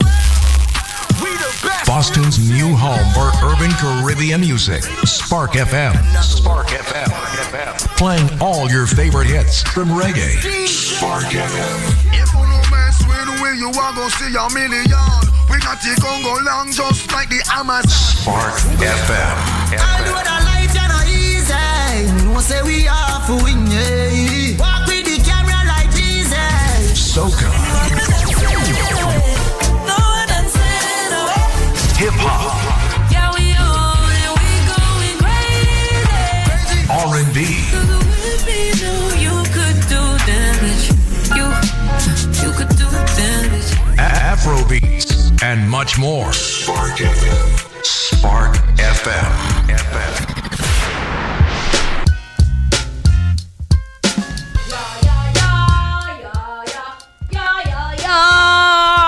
When I step up in the step, you know I step correct. Woo-ha, got you all in check. I got the head knot to make you break your neck. Woo-ha, I got you all in check. What y'all know about that's Busta Rhymes, right? Mm-hmm. What y'all know about Busta Rhymes back in the day? Y'all don't know nothing about that kind of good music. I like the remix that you just made. That was cool. Haters are gonna hate. That's something. No, I'm serious. I do like that. That wasn't the words? That was the word. That was the word. That was no remix. That was original. That was the original. Original bad girl thing. All right, let me see what we got here. It's time for our national and world news. We're going to speed through all of these to make sure that we hit the headlines or whatever. Elon Musk says Trump's spending bill undermines Doge's work. Undermine. You know, y'all figure that out because we don't care. Mm-hmm. Paradise. Exactly. We knew that this was coming way before y'all knew it was coming. We knew Vladimir Putin and Trump was going to have a falling out. Yeah. We knew that Elon Musk and Trump was going to have a falling out. And I don't know how many other of his stupid idiot administration is going to have a falling out. It's got to be that drunk one soon, Hegsbeth. He's over there drunk tweeting every day. He's seriously. Not. Why isn't he out?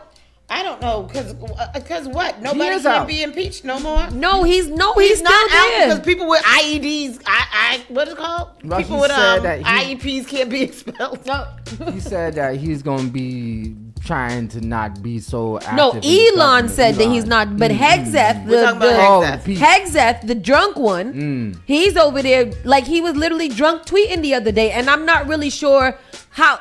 Just because you appoint someone to a position, they can't be fired? Like they can't, who gets to tell them that they are not eligible to continue doing their job? The bro is drunk every day and on fentanyl, and that's not an accusation. That's what he's doing. And then he's drunk texting all his friends. Yeah, on Facebook Messenger, and it's crazy. Yeah, it's crazy. So, Elon is saying that. I mean, Doge didn't really do anything in the first place, so I'm not sure how it's undermining anything. But I think that for the most part, he does understand that Trump has no idea what to do with money. So that's just what it is. Yeah, that's where all this foolishness is. Trump has ordered a critically ill 4-year-old Mexican girl to leave the country. She could die within days, expert says. I mean, he doesn't give a damn. I don't know why this is even a critically ill Mexican girl who could die within days if her treatment is paused has been ordered by the Trump administration to leave the U.S., according to her family and doctor. Desi Vargas' 4-year-old daughter, named only as Sophia in a GoFundMe page, urgently requests better medical care for a life-threatening condition and was granted temporary humanitarian permission to enter the U.S. from her home country of Mexico in 2023. Sophia has short bowel syndrome, a rare condition that stops her from absorbing nutrients in food. Damn. When she was born in Playa del Carmen, Mexico, she had to be attached to feeding tubes 24 hours a day. Since moving to the U.S., her condition has significantly improved, but she still requires treatment every day.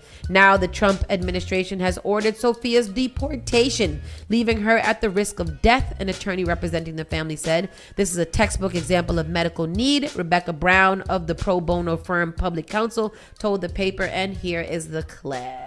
Trump administration. But her doctors say she could die if that happens. NBC4's Michelle Vyas is live at Children's Hospital Los Angeles. Michelle, tell us what the little girl's family is saying now. Well, they're saying there's an ongoing battle to keep her here in the United States. The 4-year-old has been receiving some serious medical treatment here at Children's Hospital Los Angeles. And the Public Counsel, these are the attorneys representing the family, shared this video with us. She's got a medical condition called short bowel syndrome, which prevents her from absorbing nutrients in food. They came here with permission in 2023 on humanitarian grounds to receive that life-saving medical care. But last month, the Trump administration ordered them to self-deport. The mom tells us that according to doctors, the little girl could die within days if she is sent back to Mexico. El tratamiento y no se puede parar y este tipo de tratamiento no existe. In this interview, she says this kind of treatment cannot stop and it does not exist in Mexico. The baby got to wear this backpack all the time? Will consider her daughter's unique case and condition. The girl's mother says if they go back to Mexico, they could end up at a hospital where they just don't have that treatment. So this is medical attention she desperately needs. Medical treatment, she says, made available here at Children's Hospital and this Los goes Angeles. back to So what Tony was saying earlier. I could see if this was a violent criminal 4-year-old that has committed many crimes and should be punished with, jail and deported. She's 4 on a feeding tube wearing a backpack with her food in it all day, every day. And you, for some reason, think that of all the people that should be eliminated, not only domestic terrorists, but this little baby girl and her mama should have to go back to Mexico to fend for themselves when you just brought 49 Afrikaners over here. But not only that, when he brought the little black boy with cancer on there to be a prop for his foolishness, but this little one who is in danger of dying within days. I don't know. But they're killing the white farmers. Yep. But they're not. They're killing the white farmers. Right. He lied about that. There was 2 farmers killed. Yep. That happened to be white. Right. They were criminals. And we just brought over 59 or 49 of them for no reason because they were extreme whitest. So I'm not really sure what we're talking about here. These kind of things make me want to throw rocks. Upset. Like he needs to be stoned. Yeah. United Airlines has a new check-in policy beginning June 3rd. What you need to know and that you won't miss your flight. What could it be? What could it be? I don't fly. There will soon be another new travel rule that domestic flyers will have to keep in mind before heading to the airport. Starting on June 3rd, United Airlines will require all domestic passengers to check into their flights at least 45 minutes before departure. Domestic travelers who fail to check in on time could be denied checking their bags or be forced to miss their flights. Oh, wow. The change brings greater consistency for our customers by aligning with our current check baggage deadline and the check-in policies followed by most other airlines, where it's standard for airlines and airports to recommend travelers arrive at least 2 hours before the departure time for flights within the U.S. Some people don't want to sit and wait in airports, hence the creation of TikTok's airport theory trend from early 2025, where people film themselves arriving in the airport 15 to 20 minutes before their flight. I think that's a little bit... Oh, that's crazy. Yeah. That's crazy because if you miss it because something happened... okay, or if you're just habitually late like my family, but you didn't really mean it. If you're going there on purpose with the intention of being 15 to 20 minutes before your flight, then you should be denied access to the plane. Like, that's just what that is. You got to have a good story and cry for you to come to the desk and get in, okay? Yeah. What's changing? And I've had the stories. The check-in cutoff time is now 45 minutes before departure rather than 30 minutes. The rule applies to passengers with and without checked baggages. Those traveling internationally are required to check in at least 60 minutes before departure. Otherwise, most of the process remains the same. Travelers can check in for their flights 24 hours in advance, either online or the United apps or at an airport kiosk. For U.S. flights, United recommends travelers arrive at their gate 15 minutes before boarding starts. Passengers must be on the plane 15 minutes before departure. Whatever. I feel like that's giving these TSA and these desk workers more oomph to be a-holes. Did you see the video that with the guy? There was a white man who was getting on a flight, and the two I don't know what the workers were from, but they were like talking back to him and they were filming him while they were like talking to him. Oh yeah, like, I bet you miss your flight. Yep. I bet you miss your flight. And they ended up getting fired. Yep, they sure did. I mean, this story doesn't really apply to me because I can't tell you the last time that I flew on United. Yeah, I don't know too. Ain't United expensive? No, it's just not a. I don't know if it's like. What do we fly? We fly Delta, Spirit, JetBlue. That's it. Mm-hmm. Yeah. And Delta, not even Delta. Yeah. American Airlines is one of the most frequent because I think I hate American Airlines. Yeah, like I haven't been on American. I don't think I've been on American since that Florida trip where we had that trouble with that man. Janet said, I'm planning on getting it. my sister doesn't arrive until 45 minutes before the flight. She's banking on being in the last boarding group, but she always got that clear. See, same thing. Like, I know that I got, what is it? Fast track, pre-check. So I don't be too worried. And usually I don't like to travel with a bag. So I can get there whenever I feel like it. God damn it. Yeah. Woman arrested at Sanford Airport after hitting child on plane who called her fat. Crampton was on board Allegiant Flight 2885 from Orlando Stanford International Airport. The family was set to fly home from their Disney World vacation. According to what witnesses told police, the child told Crampton she couldn't fit in the airplane seat. Witnesses says Crampton began hitting the child with her fist and hit him on the head with a water bottle. The report says she slammed the child's head into the airplane. Don't ask me no questions.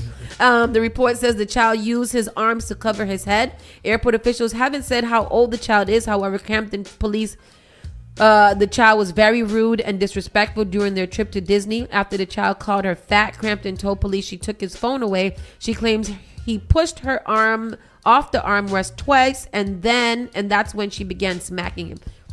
It's her own child? That's what I want to know. It's got to be her own.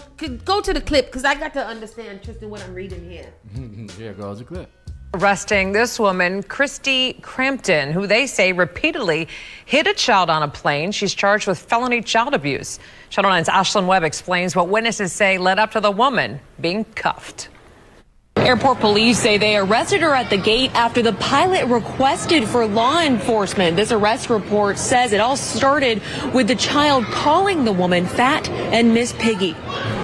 Christy Lee Crampton was set to be back home from her family's Disney World vacation. Instead, she made her first appearance in front of a Seminole County judge Tuesday, charged with felony child abuse.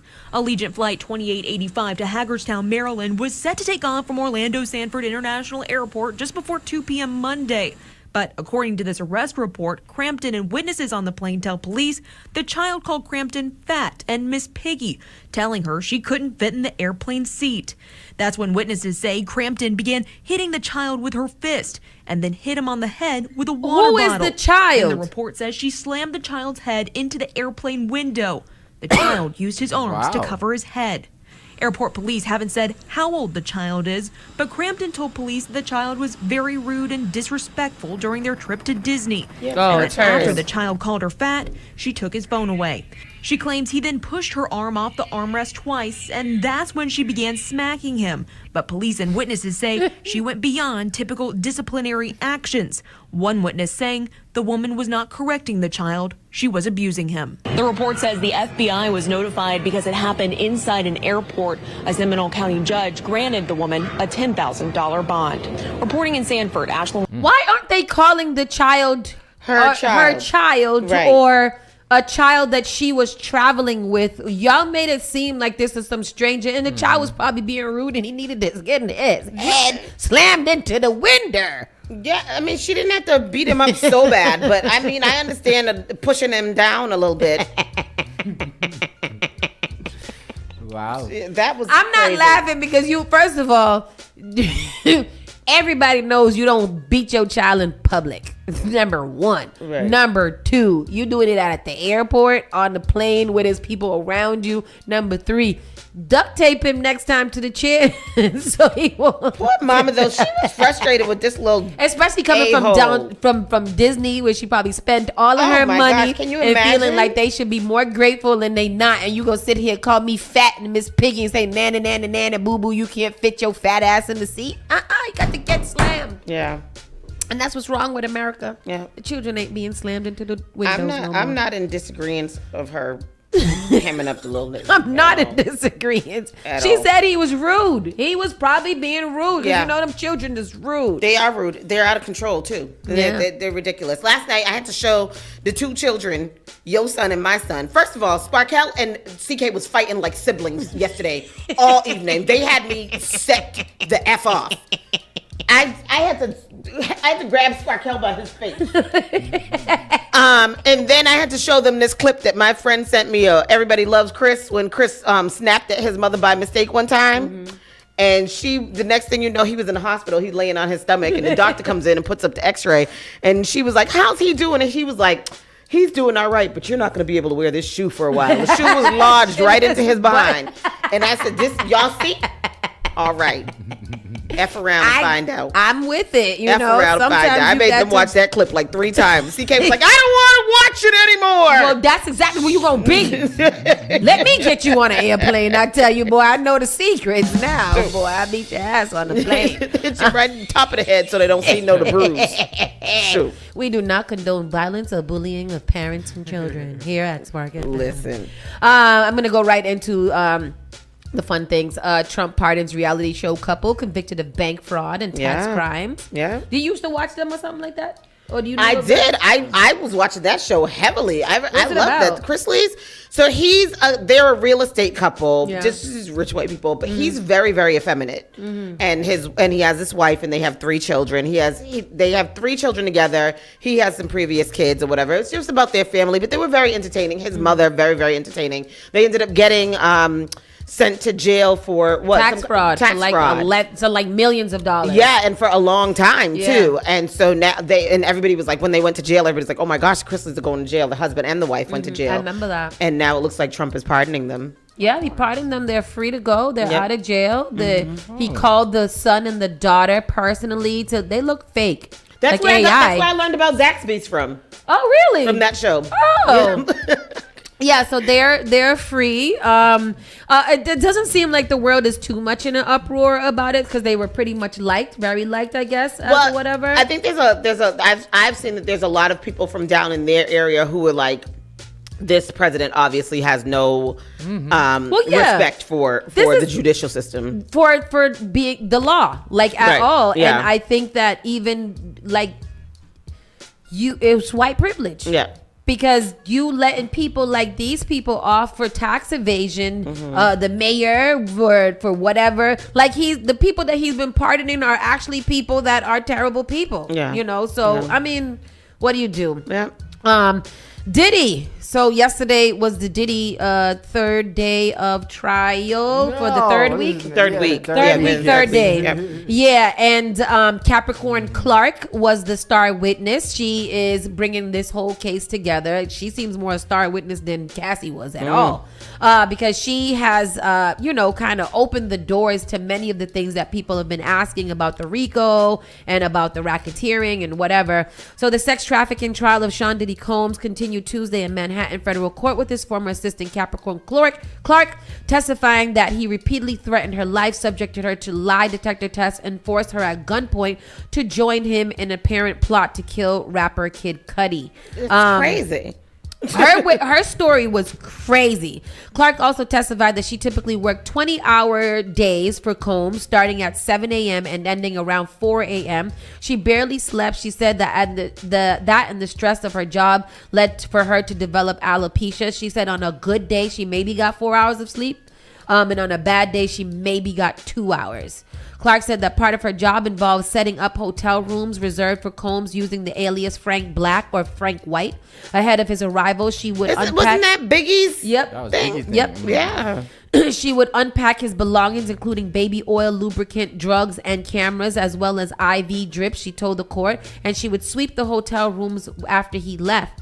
2 of her former assistants who previously testified about working for Combs, David James and George Kaplan, described similar job responsibilities, including stocking hotel rooms with what prosecutors say was supplies for his freak-offs. She says that her first day of work, she was hit with, lie detector test? A lie detector test for 5 days, 8 hours a day. What? What do you mean? Because they kept on coming back inconclusive, so they wanted to make sure, because she used to work for Suge Knight, and because of that, he wanted to make sure that she was telling all the truth and whatever. Locked her up in this and like put her in a room with this big bouncer like guy who administered this lie detector test for whatever.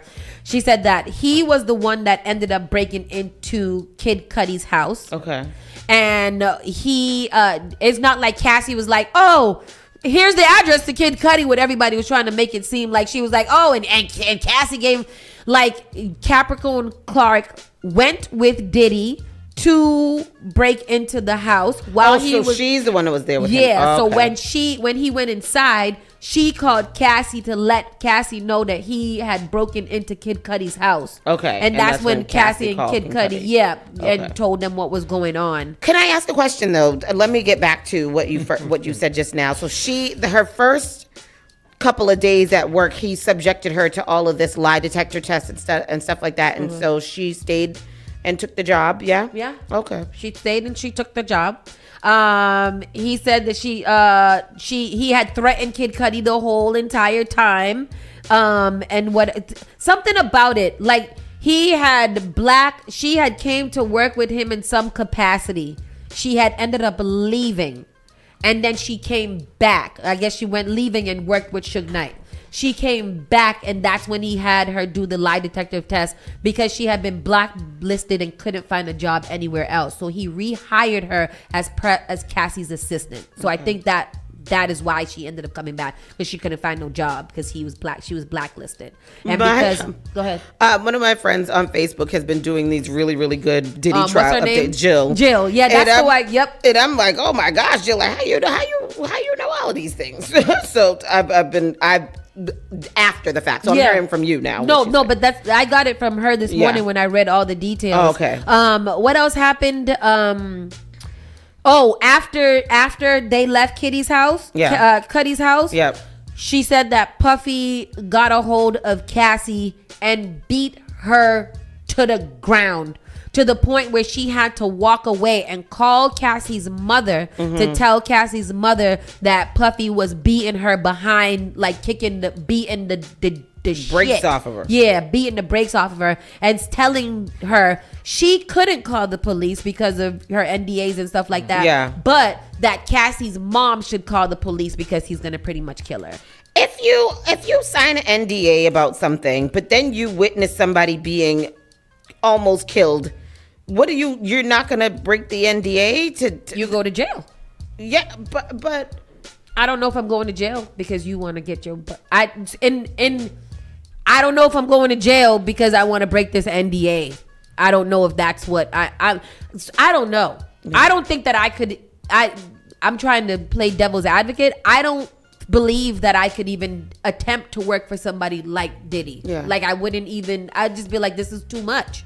This is too much. And then what is it, like, in too deep? Like you're way too into it, and so you feel like you can't get away from it? So she was there for 15 years, being threatened, blackballed, made to do these things. So like him probably saying, if you do sell something, I'm gonna tell them that you helped me or whatever.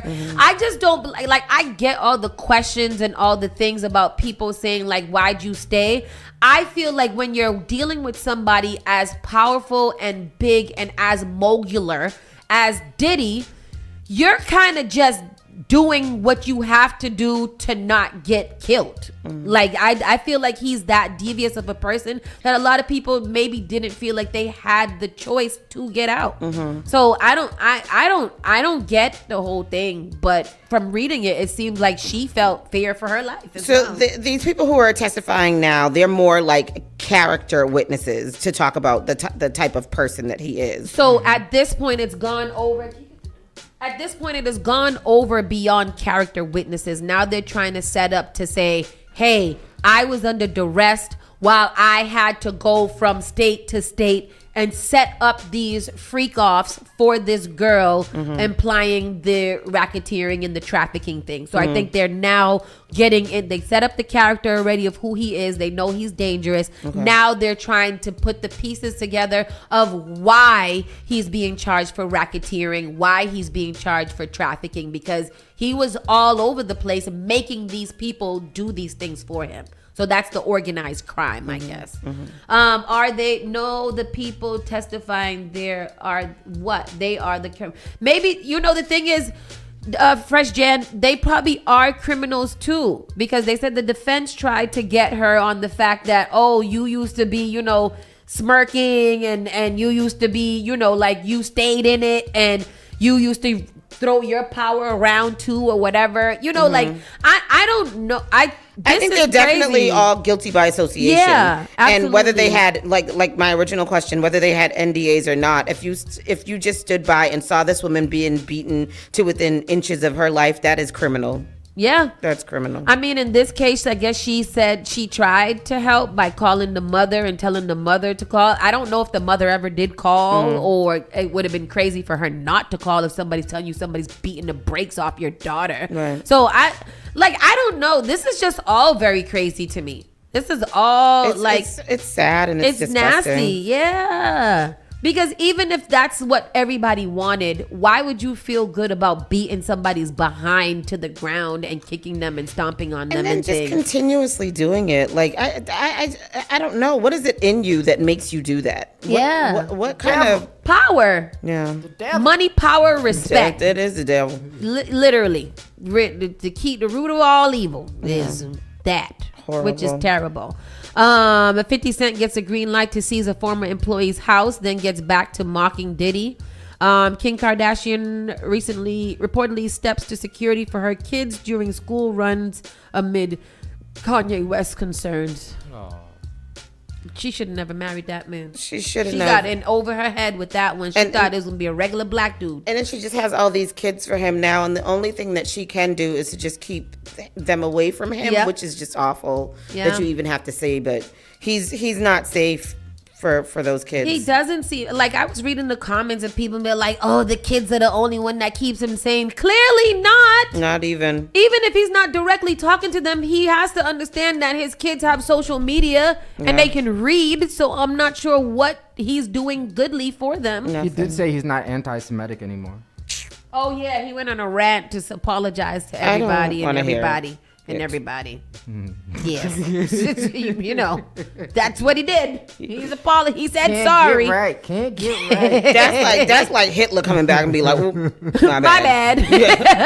I didn't mean to do that. Just kidding. Completely. What happened was. No. Keep that apology. Yeah. He needs to be locked up. Yeah. And so does Britney Spears. Oh, yes. Oh, Britney's still on it? Britney Spears was smoking on the airplane the other day because she said it was the first time she rode with regular and she didn't know that she wasn't supposed to be smoking, so she got taken off the plane. Oh, because she always drives private. She so somebody told her that she could smoke on the plane. So she lit up on the plane. She thought she was on TWA in the 80s. Before she was even born. And then she went into a whole bunch of other foolishness about what happened and how it happened. I was just like, Brittany, it's 2025, girl. The excuses is done. Oh, leave Brittany alone. Anyways, that's the show for today. We'll see you guys bright and early tomorrow morning. Are we talking to anybody tomorrow? Nope, we are not talking to anybody tomorrow. But Friday, we got a great person coming in. We're going to have a little din-din on Friday. Oh, yeah, I like a din-din. With that said, people, be safe. Have an amazing day. We'll see you guys later. Be fruitful and multiply. Speaking of that. Bye. Good morning. You're listening to Saucy and Friends in the morning with Miss Hot Sauce, Miss Tony, and Rockstone Triz. You are now listening to Spark